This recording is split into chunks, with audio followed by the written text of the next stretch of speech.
Hey guys, it is February 13th, and I'm excited to share this discovery I came across. This is pretty wild. This is one of the most insane things I've ever come across in my research. And this is called the face of the Inca or the Cara del Inca.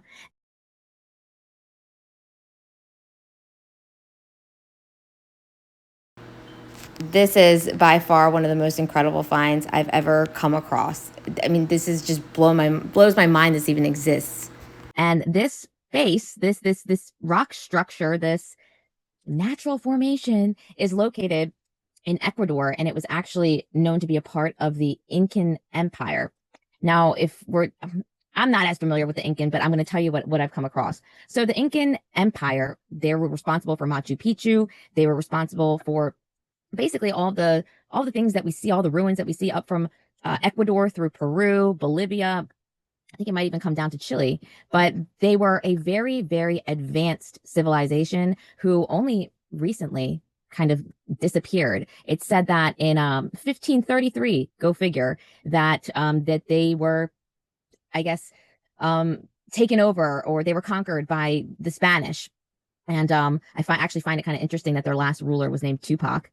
1533, allegedly, this mass civilization that is just so advanced and can create things like Machu Picchu and all these other crazy things like this face, this Inca face. If this is not a petrified giant, this is incredible terraforming, right? Which it's not my opinion that this is terraforming. This is my opinion that this is real. But what was interesting about this is in my research, the Incas were known to have funerals and burial services up high in these Andes or Andes mountains. So it's not weird that there's this face here. It's kind of normal. And it goes on to say that they kind of the culture looks at this rock structure, this Inca, as living spirits and guardians of their land.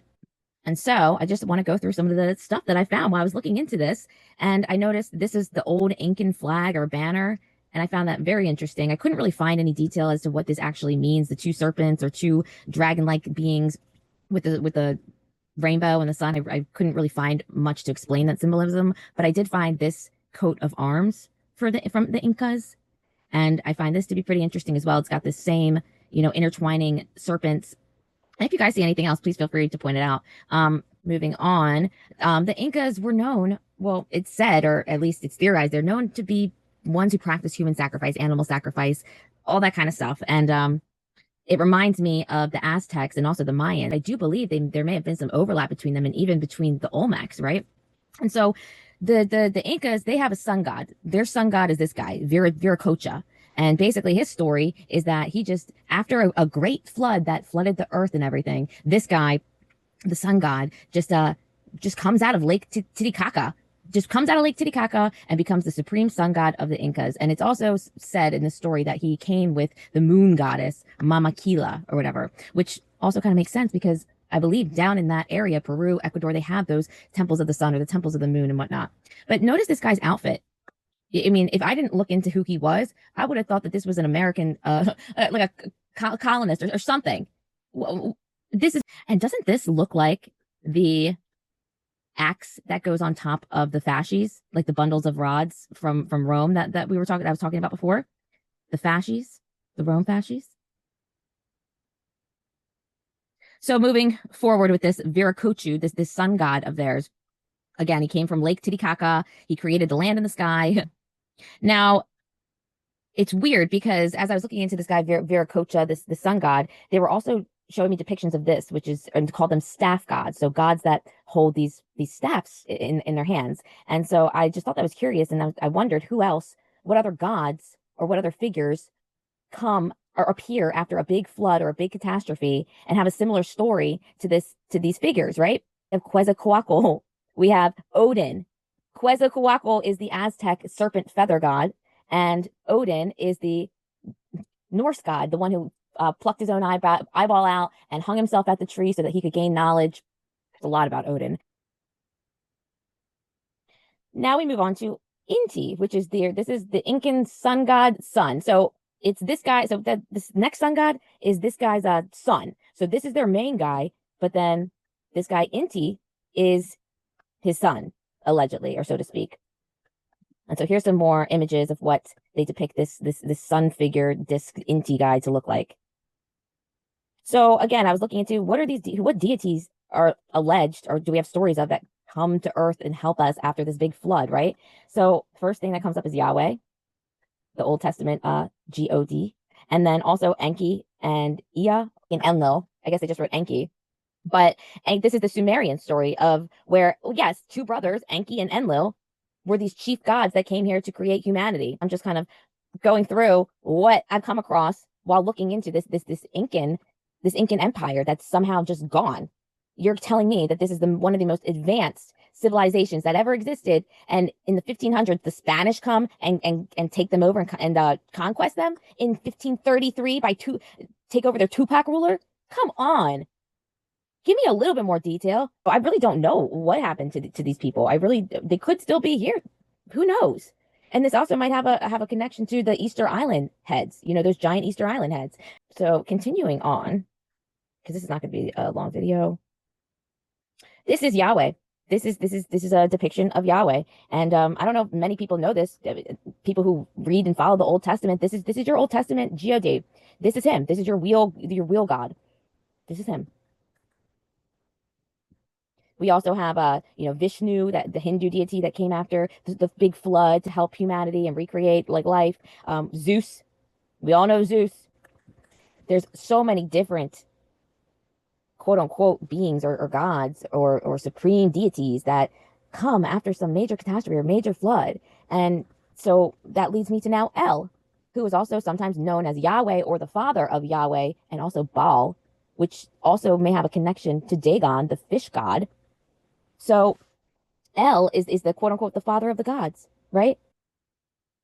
But El is also, I also think it's Al, like Almighty, supreme God of the ancient Canaanites.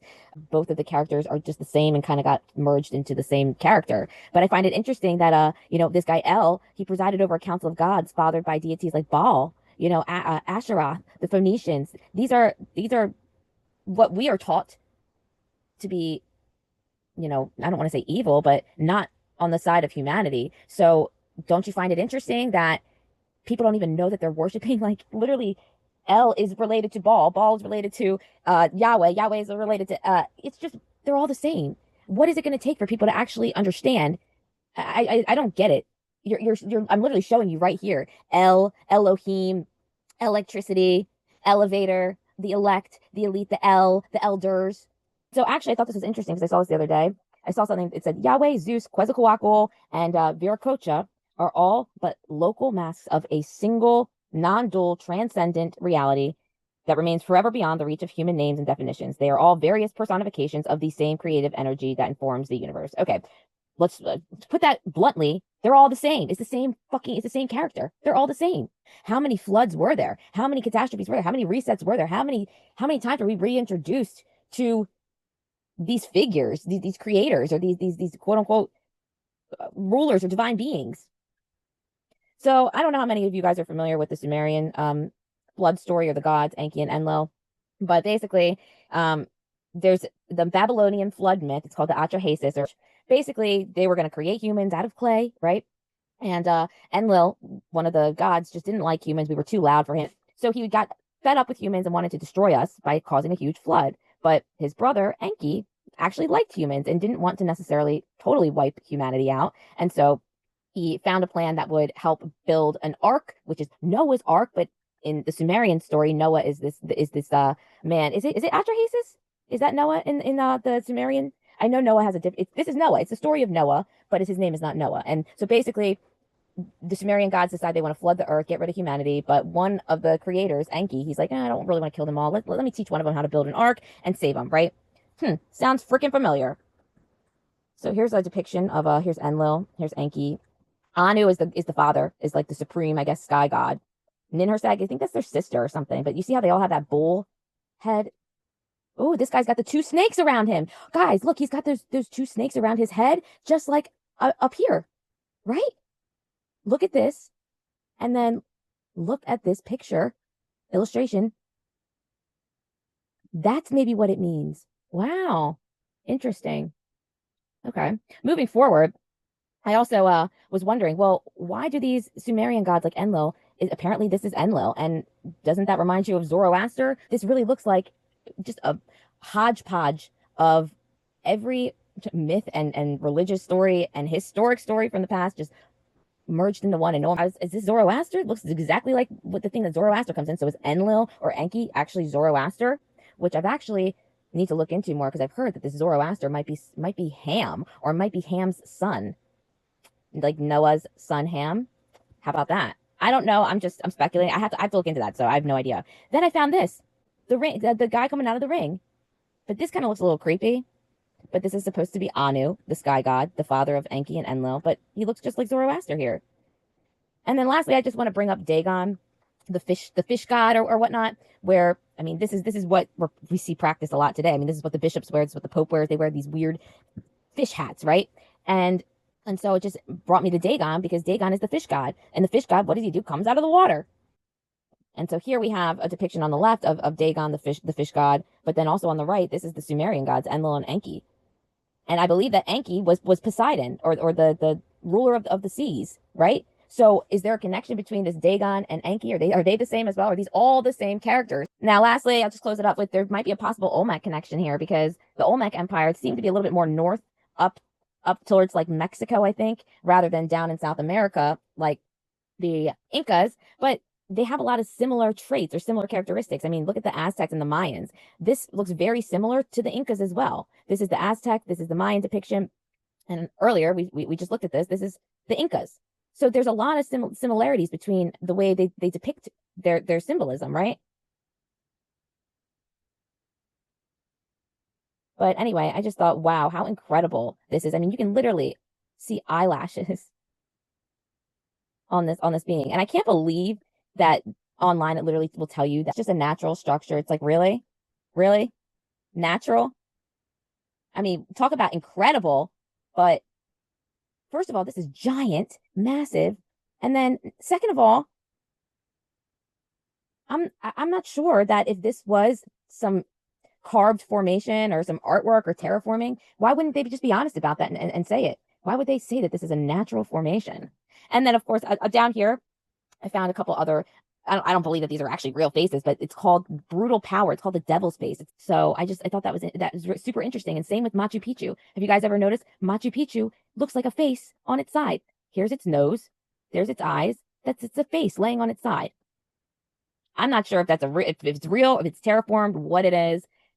I do believe that this Cara del Inca, this face of the Inca, looks way more realistic than Machu Picchu as a petrified type being, but who knows? There's really not much information on here. So that's why I wasn't sure how I was going to present this to you guys because I couldn't find much on this. And every time I tried to get into Google Earth and pull it up on myself, it's totally blurry. They don't let you look at it. So yeah, but how freaking cool is this though?